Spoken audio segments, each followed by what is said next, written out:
So I will tell you what some of the blood results were, and then I'm going to hand over to Tim, who's going to talk through the microbiome results.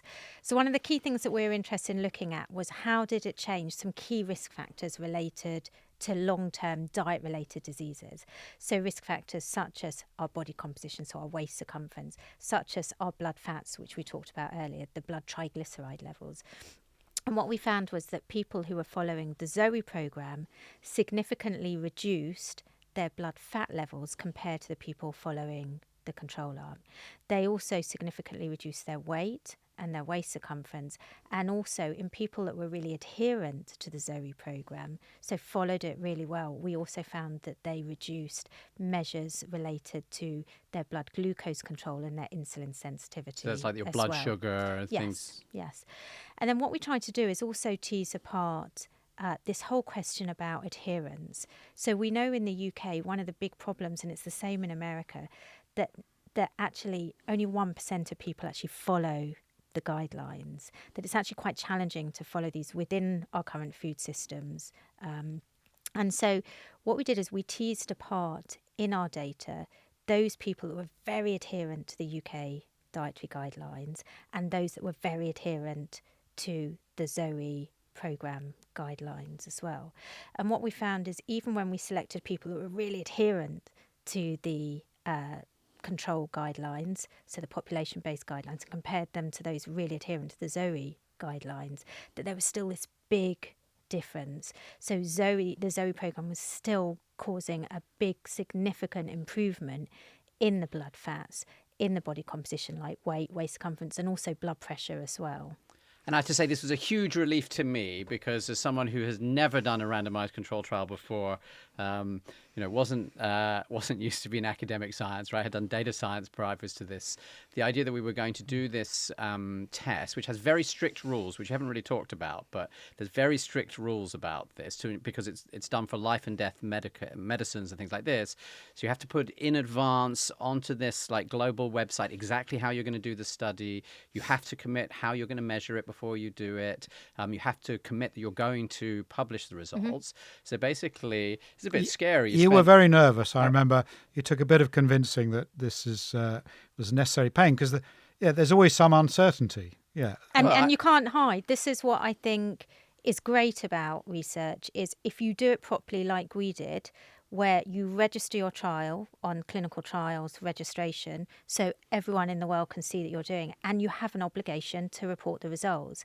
So even if we had found that the ZOE program didn't cause these significant improvements, we would as scientists be obliged to publish these for the world to see. So yes, it was a big chance. Yeah, I was like, wow, we spent all of this years doing this. We might prove it doesn't work, and I guess we'll just have to shut ZOE down. I was a bit nervous.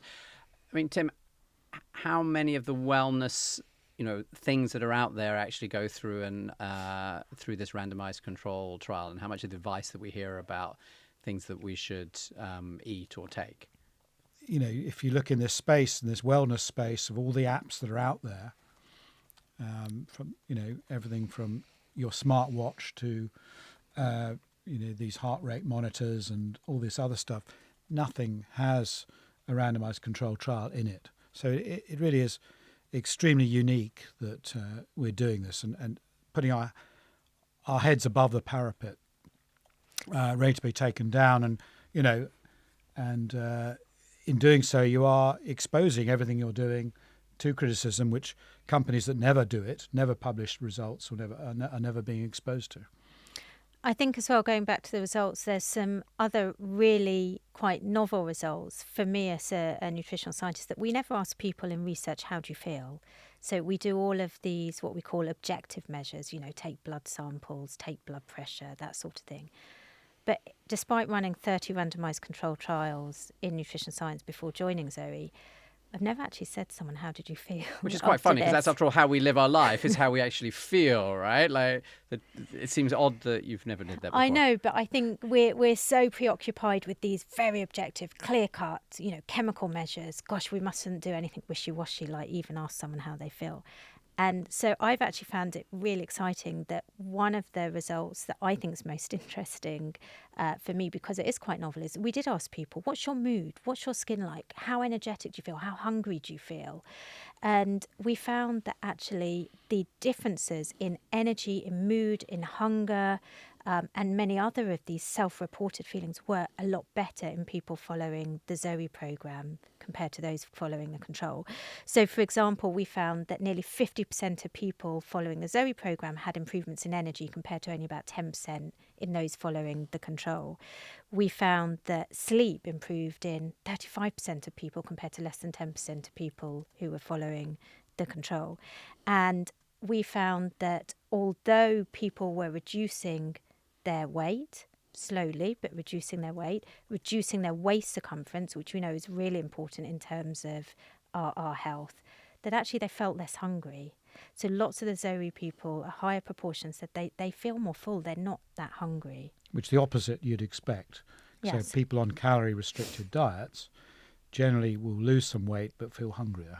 Which is why then they bounce back, because they've got these huge hunger signals saying, well, I need more food. They might be able to resist it for a few months, but then after a few months, the hunger signals just become too much and lots of people bounce back. And I guess that's exciting because this was an 18-week study because of how long it takes. Most people starting on ZOE are, committing for a year at the beginning. And so would you hope to see better results at a year's time than you're seeing at this point? Oh, I think absolutely. The trajectory that we see in the results, because we actually took measurements halfway through as well. So halfway through the 18-week period, we took measurements, and what we saw is there was a kind of a slope where people were improving more and more some of the outcomes. We particularly saw this in relation to the microbiome. But one more thing I just want to touch on with regards to our results that I think is also really interesting is we also looked at people who were more adherent. So following the advice more. Yeah, so we also looked at people who followed the advice more on the ZOE program than people who followed it less. And what we found is the more you followed the ZOE advice, the greater the improvements were. So we saw that if you followed the ZOE advice, you had even bigger improvements in your blood fat, even bigger improvements in your reduction in blood pressure, bigger improvements in your weight, in your waist, and also your glucose control as well.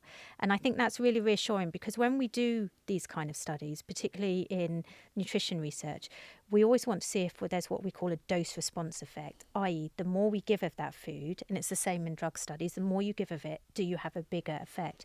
And the fact that we see this kind of stepwise increase in favourable outcomes with people following it more shows that kind of dose makes you response more effect. confident that this is real and not Yes. some sort of unlikely chance Well, event. or it's not a rebound, because most diets will get a short-term benefit. People going on keto diets nearly all get some, if they can put up with it, the majority will get some benefit and lose weight and maybe feel slightly better short term. But then if you follow them up for 3 months, you can start to get a rebound. And so by 1 year, most of that benefit has been lost. So you get this sort of improvement and then a rebound. So what we're not seeing that at all. We're seeing a much more sustained benefits, which fits in really with the philosophy that this isn't just about changing one thing instantly. Mm-hmm. It's about educating people about a new way of eating, about a new way of selecting foods, changing their old habits slowly. It's not easy, as you know. You were a big oat porridge man, and probably ate lots of bagels and smoked salmon. I and did. So it takes a while to start phasing that out, and it's similarly true even for Sarah. Tim, I'm not eating your soup with all those beans yet for lunch. Give me a bit of time. Give me another 5 years. No, we'll report back. But I think and we've all noticed in our journeys that we couldn't do all this in 3 months. No. And and actually a year or two later, you're still improving and tweaking it and working out what suits you, what makes you hungry, what gives you more energy, what is best for you, that also tastes great and is fun and doesn't restrict your lifestyle. And it is a journey very much. So this is why it's so great to see these trajectories improving. And what Sarah didn't mention is, what really I like and the long-term benefits of this are on your gut health. And they do take longer to Tell us kick about in. that. And so we obviously measured the gut health at the beginning and at the end. And the measure we're now using is the ratio of the good bugs to the bad bugs. And this is a new measure that we're taking throughout ZOE now. It's quite revolutionary, and this allows us much better to track gut health than we have in the past. And so we saw in the difference between the two groups, there was a significant difference in good bugs versus bad bugs between the two groups. As people were on the ZOE program, the longer they're on it, the more they were getting a higher ratio of good bugs and less of the bad bugs the longer the study went on and the more compliant or adherent they were. So just looking at that graph, that's going to get even better at a year or 2 years as, again, they start to understand the things that improve it. And I think it's really exciting now that we're starting retesting in our normal members, get a chance to actually see how they're progressing and give them milestones to hit, if you like, rather than going in the dark. So these can be really effective tools for pointing us all in the right direction.